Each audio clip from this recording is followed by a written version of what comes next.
ഈ രാഹുൽ ഗാന്ധി എന്ന പ്രതിപക്ഷ നേതാവ് ഉം. നമ്മുടെ രാജ്യത്തിനൊരു നാണക്കേടായിട്ടാണ് ഉം. ഇപ്പൊ തോന്നുന്നത്. ആ. കാരണം മണ്ടൻ അഭിപ്രായങ്ങളും ചോദ്യങ്ങളും കൊണ്ട് മാത്രം നിൽക്കുകയാണ്. അതെ അതെ അതെ, വളരെ ശരിയായിട്ടുള്ളൊരു കാര്യമാണ് പറഞ്ഞത്. കാരണം നമ്മുടെ രാജ്യത്തിന് മാത്രമല്ല, കോൺഗ്രസ് പാർട്ടിക്ക് തന്നെ അത് അപമാനമായിട്ട് മാറിയിരിക്കുക. എനിക്കറിയത്തില്ല, കെ.സി. വേണുഗോപാൽ, മല്ലികാർജുൻ ഖാർഗെ, അതുപോലെ തന്നെ ജയറാം രമേശ്, ഇങ്ങനൊരു തൃത്വമാണ് ഇപ്പോൾ കാര്യങ്ങളെല്ലാം കൂടി അദ്ദേഹത്തിന് ഉപദേശിച്ചു കൊടുത്ത് ദിനം വഷളാക്കിക്കൊണ്ടിരിക്കുകയാണ്. എന്ന് പറഞ്ഞാൽ ചില റഷ്യയിലെ സാർ ചക്രവർത്തിമാരെ കറുപ്പിങ്ങനെ തീറ്റിച്ച് അവരെ ഒരു പരുവത്തിലാക്കിക്കൊണ്ട് അവരെ നമ്മൾ പറയുന്നതിൻ്റെ മുഴുവൻ അനുസരിപ്പിക്കുന്ന പാവകളാക്കി മാറ്റുന്ന ചില ഉപദേഷ്ടാക്കളുണ്ടായിരുന്നു റഷ്യയിൽ പണ്ട് കാലത്തെന്ന് പറയുന്നുണ്ട്. അവർ ഈ റാസ്പുട്ടിനെ പോലുള്ള ആൾക്കാർ മറ്റൊരു തരത്തിൽ വലിയൊരു സ്വാധീനം രാജ്ഞിയിലും എല്ലാം ചെലുത്തിച്ച ഉപദേശങ്ങൾ കൊടുത്തിരുന്നു എന്നും ചരിത്രം പറയുന്നുണ്ട്. അപ്പോൾ ആ ചരിത്രത്തിൻ്റെ ഒരു തുടർച്ചയാണോ ഇതെന്ന് സംശയം തോന്നുന്നുണ്ട്. കാരണം ഇത്ര വിഡ്ഢികളാവാൻ ഒരു മനുഷ്യന് പറ്റുമോ? ഇപ്പോൾ ഇന്നത്തെ പത്രത്തിലുമുണ്ട് കുറേ ചോദ്യങ്ങൾ. എന്തായാലും മഹാരാഷ്ട്രയിൽ പണ്ട് തോറ്റുപോയതിൻ്റെ നിരാശ, ആ റിയാലിറ്റിയെ ഉൾക്കൊള്ളാൻ ഈ മനുഷ്യന് കഴിയുന്നില്ല. അതിൻ്റെ പേരിൽ നമ്മുടെ ഇലക്ഷൻ കമ്മീഷൻ, അത് ജനാധിപത്യത്തിൻ്റെ നെടും തൂണാണ്, അതിനെ അധിക്ഷേപിക്കുക, അവിടുത്തെ ജനങ്ങളെ അപഹസിക്കുക, ഇങ്ങനെ കള്ളവോട്ട് ചെയ്യുന്നവരാണ് ആ നാട്ടുകാരെന്ന് വരുത്തുന്ന രീതിയിൽ അദ്ദേഹം അതിന് ഉപോത്ബലകമായിട്ട് പറയുന്നത് എന്താണെന്ന് വെച്ച് കഴിഞ്ഞാൽ, അവിടെ 5 മണിക്ക് ശേഷം വോട്ടിംഗ് ഷെയർ കൂടി, ഇത്രയും കൂടാൻ പാടില്ല എന്നാണ് പുള്ളിയുടെ അഭിപ്രായം. ഇവിടെ ഇപ്പോൾ ഈ കണക്കുകളെല്ലാം ഇലക്ഷൻ കമ്മീഷൻ അപ്പോൾ തന്നെ എത്രയാണ് ശതമാനം എന്ന് വരാറുണ്ട്. വിജയനാഥും ഞാനും ഒക്കെ എത്രയോ കാലങ്ങളായിട്ട് ഈ തെരഞ്ഞെടുപ്പ് കാണുകയാണ്. ഇതുപോലെ വിദഗ്ധന്മാരല്ലെങ്കിലും നമുക്കും മനസ്സിലാവും.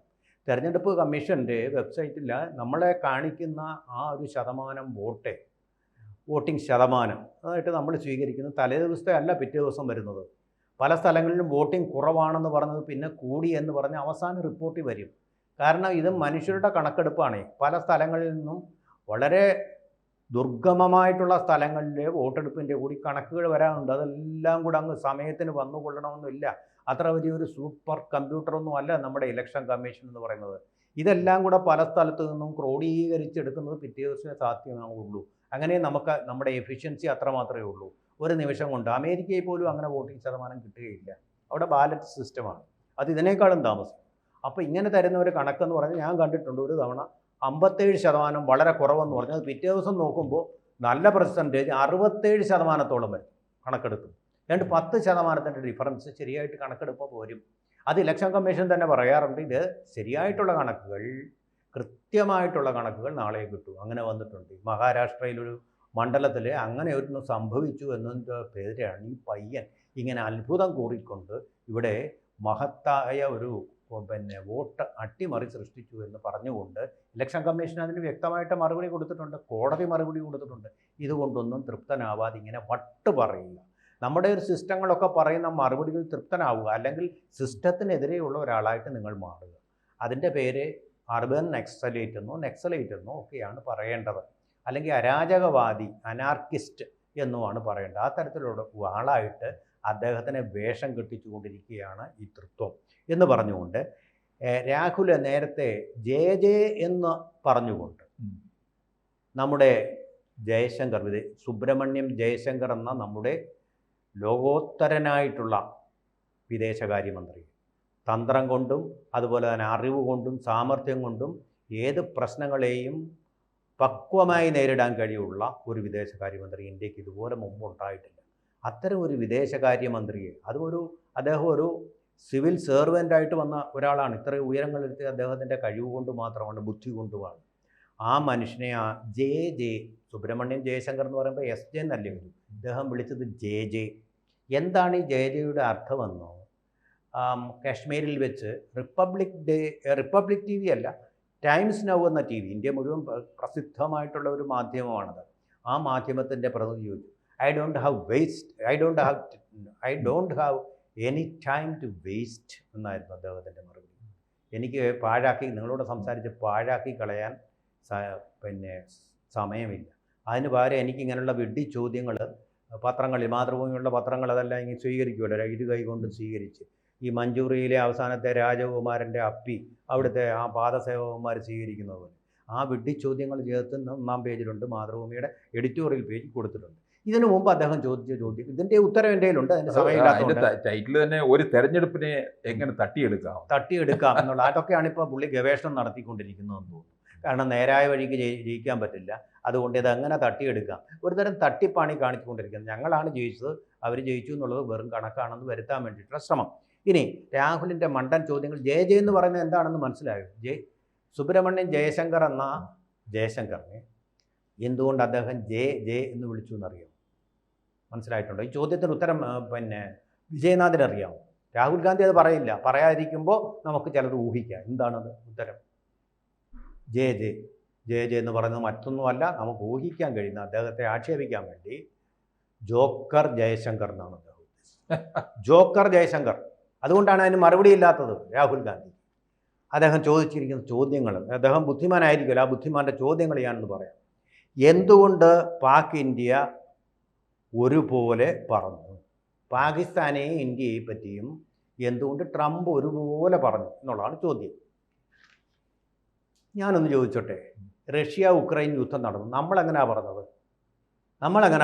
നമ്മൾ ഈ 2 രാജ്യങ്ങളോട് ഒരു അടുപ്പവും ഇല്ലാത്ത രാജ്യം, അല്ലെങ്കിൽ ഒരു അകലവും ഇല്ലാത്ത രാജ്യം, അങ്ങനെ ഒരു രാജ്യം, 2 പേരോടെയും കൂറുണ്ട്, 2 പേരോടെയും പറഞ്ഞു. റഷ്യയോട് പറഞ്ഞു it is not the time for war എന്ന് പറഞ്ഞു റഷ്യയോട്. ഉക്രൈനോടെയും പറഞ്ഞു യുദ്ധത്തിൻ്റെ കാലമല്ല ഇത്. അതേ ലാംഗ്വേജിൽ തന്നെ പറഞ്ഞു. അങ്ങനെയല്ലേ നമ്മൾ സ്വീകരിക്കുക? ഇവിടെ ഇപ്പോൾ ശരിക്കും അവിടെ ഈ ഭീകരവാദം നടത്തുന്നതും ഭീകരപ്രവർത്തനം നടത്തുന്നതും ഉക്രൈനാണ്.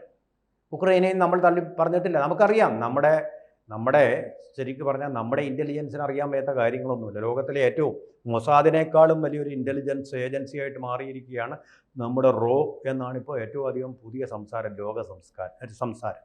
അപ്പോൾ അങ്ങനെയുള്ളൊരു സ്ഥിതിക്ക് നമുക്കറിയാം അവർ നടത്തുന്നു. അന്നത്തെ ഹിറ്റ്ലറുടെ നാസി പടയാളികളെ ഉപയോഗിച്ചുള്ള ഭീകരപ്രവർത്തനം, അവരെ അനുകൂലിക്കുന്നവരെ ആദരിച്ചുകൊണ്ടുള്ള ഭീകരപ്രവർത്തനമാണ് നടത്തിക്കൊണ്ടിരിക്കുന്നത്. നമ്മൾ നേരത്തെ ചർച്ച ചെയ്തിട്ടുണ്ട്. അങ്ങനെ ചെയ്യുന്ന ഒരു ഉക്രൈനെ പോലും നമ്മൾ കമ്പയർ ചെയ്യുമ്പോൾ 2 രാജ്യങ്ങളും തമ്മിൽ യുദ്ധം നിർത്തുമെന്നേ പറയുള്ളൂ. അതുപോലെ തന്നെയാണ് ഇസ്രായേലും പാലസ്തീനും തമ്മിലുള്ള യുദ്ധം നിർത്തണമെന്ന് അങ്ങനെയേ നമ്മൾ പറയാറുള്ളൂ. അതുപോലെ അമേരിക്കയും പറയും. കാരണം എന്താണ്? ഇപ്പോൾ ഒരു ഗ്രേ ലിസ്റ്റ് ഉണ്ടല്ലോ അമേരിക്ക. ഇറാൻ പോലുള്ള രാജ്യങ്ങളിൽ നിന്ന് ആൾക്കാർ അവിടെ വരുന്നത് തടഞ്ഞിട്ടുണ്ട്. പക്ഷേ ഇന്ന് വരെ പാകിസ്ഥാനെ തടഞ്ഞിട്ടുണ്ടോ? ഇല്ല. പാകിസ്ഥാനിൽ നിന്നാണ് 2000 പേരെ വേൾഡ് ട്രേഡ് സെൻറ്റർ ആക്രമണത്തിലൂടെ കൊന്ന ഉസാമ ബിൻ ലാദനെ ധീരരായിട്ടുള്ള അമേരിക്കൻ പട്ടാളക്കാർ പിടിച്ചുകൊണ്ടുപോയത്. എന്നിട്ടും അവരുമായിട്ട് എന്തെങ്കിലും സൗഹൃദത്തിന് തകരാറുണ്ടായോ? ഇല്ല. എക്കാലത്തും ആൾ വെതർ ഫ്രണ്ടായിട്ട് തന്നെ പാകിസ്ഥാനെ വെച്ചിരിക്കുകയും അഫ്ഗാനിസ്ഥാനിൽ നടന്ന താലിബാനെ തകർക്കാൻ വേണ്ടി ഉപയോഗിച്ച ഒന്നാണ് പാകിസ്ഥാൻ. അതുപോലെ തന്നെ മറ്റു രാജ്യങ്ങൾ, റഷ്യ അവരുടെ ആ ഒരു ശക്തി പ്രകടിപ്പിക്കുന്ന സ്ഥലങ്ങളിൽ അവരെ നേരിടാൻ വേണ്ടി ഉപയോഗിക്കുന്നത് പാകിസ്ഥാൻ പരിശീലിപ്പിച്ച പട്ടാളക്കാരെയാണ്. എന്ന് മാത്രമല്ല, നമ്മൾ ഈ യുദ്ധത്തിൽ തകർത്ത ഫാൻറ്റം വിമാനങ്ങളുണ്ടല്ലോ, ഫാൻറ്റം വിമാനങ്ങൾ, അത് അമേരിക്ക പാകിസ്ഥാൻ കൊടുത്തതാണ്, നല്ല വില വാങ്ങിച്ച്. അപ്പോൾ അങ്ങനെ ഒരു തന്ത്രപരമായിട്ടുള്ള ബന്ധം ആ രാജ്യങ്ങൾ തമ്മിലുണ്ട്. അപ്പോൾ കച്ചവടമാണ് ട്രംപിന് മുമ്പിൽ, അല്ല ഭീകരവാദം അല്ല അദ്ദേഹത്തിന് ഇപ്പോൾ പ്രശ്നം, പരിസ്ഥിതിവാദവും അല്ല പ്രശ്നം, കച്ചവടം. പാകിസ്ഥാൻ ഇനിയും ആയുധം കൊടുക്കാൻ പറ്റും എന്നുള്ളതാണ് അദ്ദേഹത്തിൻ്റെ ധാരണ. അതുകൊണ്ടാണ് ചൈനയുടെ സ്വാധീനം കുറച്ച് പാകിസ്ഥാന് അമേരിക്ക ഞങ്ങൾ വിമാനം തരാം. ഇപ്പോൾ ചൈനയുടെ മിസൈലൊക്കെ അതുപോലെ തന്നെ വ്യോമ പ്രതിരോധ സംവിധാനം ബ്രഹ്മോസിനെ നേരിടാൻ പര്യാപ്തമല്ലെന്നാണ് ഇപ്പോൾ ചൈന തന്നെ സമ്മതിച്ചു. എന്നാൽ ഞങ്ങൾ തരാമെന്ന് ഇപ്പോൾ അമേരിക്ക പറയും. കുറേ സാധനങ്ങൾ അവിടെ വിറ്റ് കാശാക്കാം. ഇതാണ് ട്രംപിൻ്റെ ലക്ഷ്യം. അങ്ങനെ ലക്ഷ്യമുള്ള ഒരാൾക്ക് ഇന്ത്യയും പാകിസ്ഥാനെയും സമീകരിക്കേണ്ട യാതൊരു കാര്യമില്ല. അത് നമ്മുടെ ആവശ്യമാണ്. ഭീകരവാദത്തെ നേരിടേണ്ട ആവശ്യമില്ല, അത് ഇന്ത്യയുടെ ആവശ്യമാണ്. India is Elon in the fight against terrorism എന്ന് പറഞ്ഞ മൻമോഹൻ സിംഗ് ആണ്. വി വിൽ ഫൈറ്റ് എലോൺ എന്ന് അദ്ദേഹം തന്നെ, ഇദ്ദേഹത്തിൻ്റെ നിയുക്ത പ്രധാനമന്ത്രി തന്നെ പറഞ്ഞിട്ടുള്ള കാര്യം. ഇനി രണ്ടാമത്തെ ചോദ്യം, എന്തുകൊണ്ട് ലോകരാജ്യങ്ങൾ പിന്തുണച്ചില്ല? ആ മണ്ടത്തരമാണ്. ലോകത്തിലെ 3 രാജ്യങ്ങൾ ഒഴിച്ച് ബാക്കി എല്ലാ രാജ്യങ്ങളും ഇന്ത്യയെ പിന്തുണച്ചു. തുണയ്ക്കാത്ത രാജ്യങ്ങൾ തുർക്കിയെ, അതുപോലെ ചൈന, അതുപോലെ തന്നെ മറ്റൊരു രാജ്യം കൂടെ ഉണ്ട്, അസർബൈജാൻ. ഇനി 4മതൊരു രാജ്യം ഉണ്ടെങ്കിൽ അത് പാകിസ്ഥാൻ മാത്രമാണ്. ബാക്കി എല്ലാ രാജ്യങ്ങളും ഇപ്പോഴും നമ്മുടെ വിദേശ പ്രതിനിധികൾ ചെന്നപ്പോൾ അപ്പോഴും സപ്പോർട്ട് ചെയ്യുന്നുണ്ട്. എല്ലാവരും ഭീകരവാദത്തിനെതിരാണ്. ഭീകരവാദത്തിനെതിരായിട്ടുള്ളവരെല്ലാം ഇന്ത്യക്കൊപ്പമാണ്. ഈ ബുദ്ധിമാന്യം കൊണ്ട് ഇദ്ദേഹത്തിന് അത് മനസ്സിലാവുന്നില്ല എന്ന് മാത്രമാണ്. ഇനി 3, എന്തുകൊണ്ട് മധ്യസ്ഥത വഹിച്ചു ട്രംപ്? ഇപ്പോഴും അദ്ദേഹത്തിൻ്റെ നേതാവ് തന്നെയായ ശശി തരൂർ അവിടെ വെച്ച് പറഞ്ഞിട്ട് ഒരൊറ്റ രാജ്യത്തിൻ്റെ മധ്യസ്ഥത ഇല്ലാതാണ് യുദ്ധം തീർന്നത്. ഒറ്റ രാജ്യത്തിൻ്റെ. കാരണം ഇന്ത്യയുടെ ആഡിയേറ്റ് ചൈനയുടെ വ്യോമ പ്രതിരോധ സംവിധാനങ്ങളെയും തകർത്തുകൊണ്ട് പാകിസ്ഥാൻ്റെ ആണവ നെഞ്ചിലേക്ക് ഇന്ത്യയുടെ ബ്രഹ്മോസിൻ്റെ അമ്പുകൾ അപ്രതിഹതമായിട്ട് നീണ്ടപ്പോൾ അതും തകരുമെന്നുള്ള പേടി കൊണ്ട് അമേരിക്ക പെട്ടെന്ന് ബ്രേക്ക് ഇട്ടതാണ്. എന്താ കാര്യമെന്നറിയാമോ വിജയനാഥിന്? അതാണ് ഏറ്റവും വലിയ രഹസ്യം. ഈ ന്യൂക്ലിയർ ബോംബെന്ന് പറയുന്നത് പാകിസ്ഥാൻ ഉത്പാദിപ്പിച്ചതല്ല. ഇന്ത്യ നമ്മുടെ രാജസ്ഥാനിലെ ഥാർ മരുഭൂമിയിൽ ഇത് പരീക്ഷിച്ചപ്പോൾ പകരം ബാലൻസ് ചെയ്യാൻ പാകിസ്ഥാൻ എന്നാൽ ഞങ്ങളുടെ കുറച്ച് ന്യൂക്ലിയർ വേസ്റ്റ് ഉണ്ട്, അത് നിങ്ങൾ അവിടെ കൊണ്ടുവച്ചിട്ട് ആണവമെന്ന് പറഞ്ഞ് വെച്ചിരിക്കുകയാണ്. അവിടെ ഫലപ്രദമല്ല. അതുകൊണ്ടാണ് മോഡി ആവർത്തിച്ച് പറഞ്ഞുകൊണ്ടിരിക്കുന്നത് ഇനി ആണവ ഭീഷണി എന്നും പറഞ്ഞൊരു ഭീഷണി ഇന്ത്യയോട് വേണ്ട. ഈ പറയുന്നത് പാകിസ്ഥാനോട് മാത്രമല്ല ഉത്തരം പറയുന്നത് ട്രംപിനോടും കൂടെ. ആ ഭീഷണിയും കൊണ്ട് ഇനി ഇങ്ങോട്ട് വരണ്ട, ഞങ്ങൾക്കിത് എന്താണ് ആക്രിയാണ് സാധനം എന്നുള്ളത് മനസ്സിലായി. ഇനി ഈ ഭീഷണി പിന്നെ അവർ ഉയർത്തിയിട്ടില്ലല്ലോ. ഞങ്ങൾ ആണവ ബോംബോ വെച്ച് ആക്രമിച്ചോളയുമെന്ന് പറഞ്ഞല്ലോ. എന്തേ ഇപ്പം മിണ്ടാത്തത്? ഇത് തന്നെയാണ് ഈ 3 ഉത്തരം ഇന്ത്യയിലെ ഏതൊരു പൗരനും പത്രം വായിക്കുന്ന ഏതൊരുത്തനും മനസ്സിലാവുന്ന സത്യങ്ങളാണ്. പക്ഷേ രാഹുൽ ഗാന്ധി എന്ന് പറയുന്ന അതിബുദ്ധിമാണ്.